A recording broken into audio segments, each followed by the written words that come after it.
to your maintenance point, as we know at trucktractortrailer.com, the vehicle prices are out of control. You know, the fuel prices are out of control. The vehicle prices are out of control.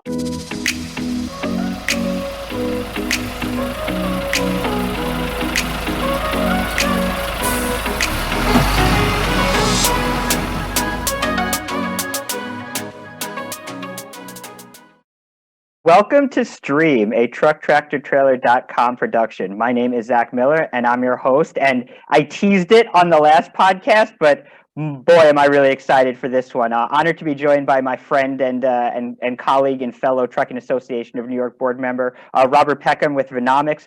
Rob, welcome. Thanks for joining us today. Hey, thank you, Zach. I appreciate the opportunity.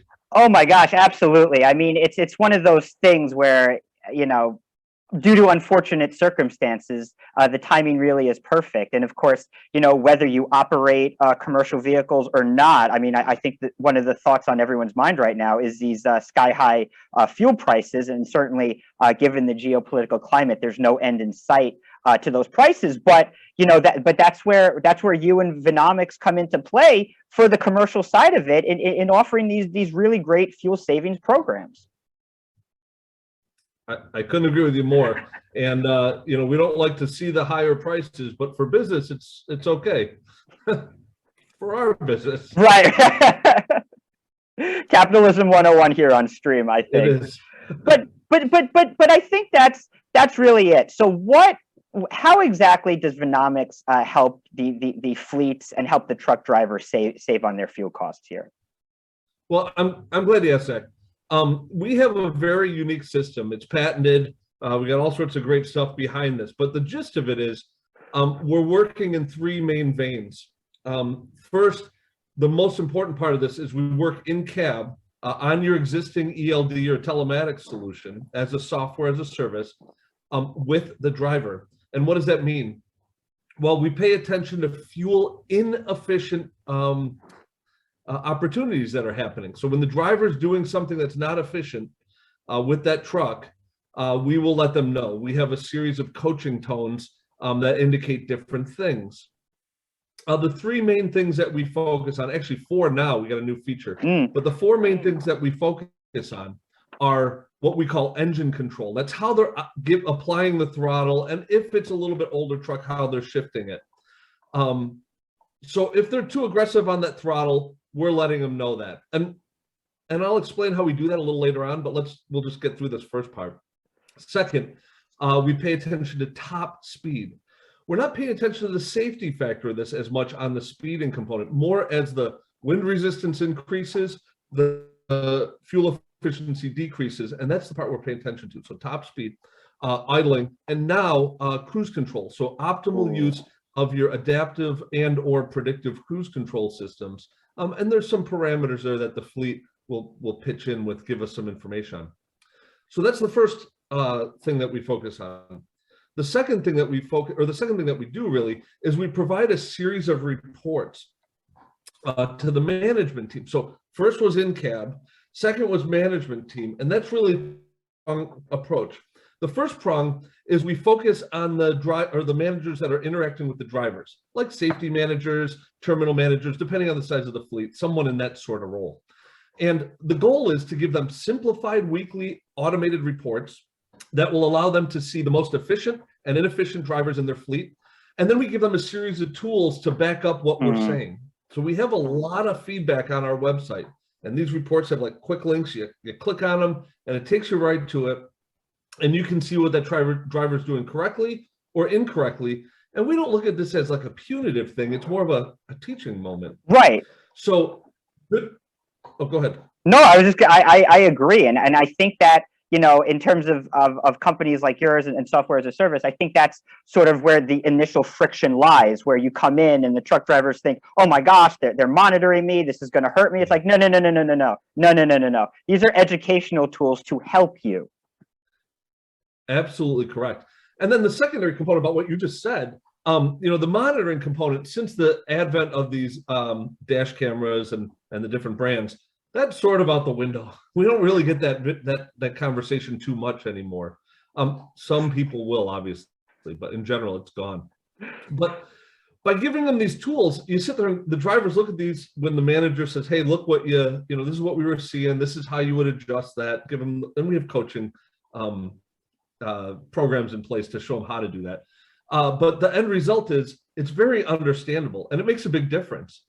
Anywhere from 3 to 10% is the typical return on the fuel savings that we see with our partners and our customers. That's incredible. The final piece is we have a full back-end solution, depending on the size of your fleet and your data sets that you're working with. We can take all of our stuff that's on our portal and embed it right into your BI systems, your business intelligence systems, if that's something that you support. And if not, no problem. It's still there. If some of your partners want to connect with us, we'd love it. So these are things that we're doing. And again, it's really a powerful tool for us and our customers. Yeah, I have no doubt. I mean, and I'd imagine that that your phone must be ringing off the hook right now. It's getting busy. I mean, this is definitely an unprecedented time. And as much as we don't like to see it for the nation, as I said earlier, it's not a bad place to be when you're focused on saving fuel for fleets. No, exactly. And I think that it's also, eventually, the fuel prices are going to stabilize here. But I think there's a lot of interesting tools that you offer that's, regardless of price and market situation, is of great benefit to these fleets and these truck drivers. And I think the big one really is efficiency. I mean, regardless of where diesel price is, inefficient commercial vehicle operators hurt us all. It hurts us with emission goals. You alluded to safety before. It's like, if you're going to take a silver lining into some of this stuff, let's talk about fixing bad habits now. You're right. And, you started to get into a few things that I definitely would love to speak about while we're on the call. One of them, and I'm going to ask you to remind me, one of them is efficiency, because we do have something very special there. Second, though, is these, what I'm going to call these soft benefits. They're not soft benefits, but it's a little harder to measure. When a driver is more efficient with a truck, they're also driving less harsh, right? Right. Less full throttle, less hard braking. And what does that do? Well, a couple things. We see huge maintenance reduction when we do this. So the drive line has less stress from this aggressive driving. The brake system in general has less wear, and likewise, the clutches and all sorts of other things go along with it. Some of the other ones are insurance costs. I'm sure if you ask some of our members for our TANI association that we're with, if you ask the insurance companies and they said and you told them that we're monitoring how efficiently a driver's going, we're seeing this all the time, every day, I guarantee you that there is some opportunity for some savings. But another one that people don't pay attention to, but it is a big deal, we actually track the carbon monoxide savings. So the carbon and the offsets, and larger fleets that pay attention to these credits and all the other funny things that happen with the government, the way they do this, they're actually able to track and monetize some of this that they could not do before. So it really is a green initiative. It makes sense, but we can track it. That's exactly it. And I think this is where, and I am glad to see a little bit more dialogue about this on the feds. Not just, it's not just electric vehicles. We're starting to hear about hydrogen again, which is really exciting. And we're starting to hear just about, like you say, there are green initiatives. There are fuel efficiencies that can be put in place to really help those environmental goals without the fleet having to go ahead and purchase a new truck right now. Yeah. And then even then, to your maintenance point, as we know at trucktractortrailer.com, the vehicle prices are out of control. The fuel prices are out of control. The vehicle prices are out of control. And we're talking about for used vehicles, used trucks, used trailers. So if you have an opportunity to maintain your current fleet at a higher level until the market stabilizes, you're not doing your responsibility if you don't take advantage of that. I agree with that wholeheartedly. And again, I say it's a soft benefit, but it's not soft. It's a very real benefit, but it's just a little harder to track. Like, we don't have a tool that says, hey, you saved $4,000 on your brake system this year, or whatever it was.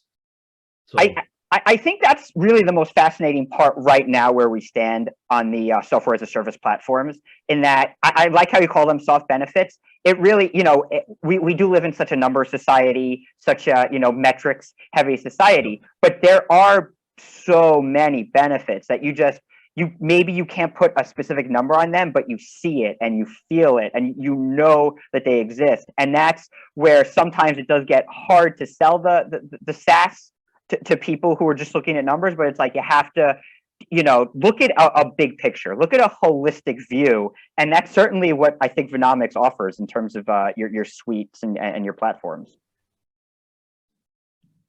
Agreed. I couldn't agree with you more. The other thing that I really want to touch on that you started to say before, and it's really a big piece of what we do. When we talk about efficiency, we have something very special. And it's one of our patents, it's a couple of our patents actually, and we call it the Potential Mpg. The driver, when you do incentive programs, typically, the driver often feels a little cheated because Mpg is not a fair assessment to your efficiency. And let me give you an example of what I mean. And I actually think it's a little bit of a corny example, but it gets the idea across tremendously. If you are one driver, same truck, but different loads and different roads. So you're driving a box van and they give you a load of bricks and they say, go through them, you got this mountain pass. And then the next load, same direction, or I mean, same truck, same driver, they give you a load of feather pillows. And they say, drive down the highway. Who's going to get a better MPG? The pillows and the highway.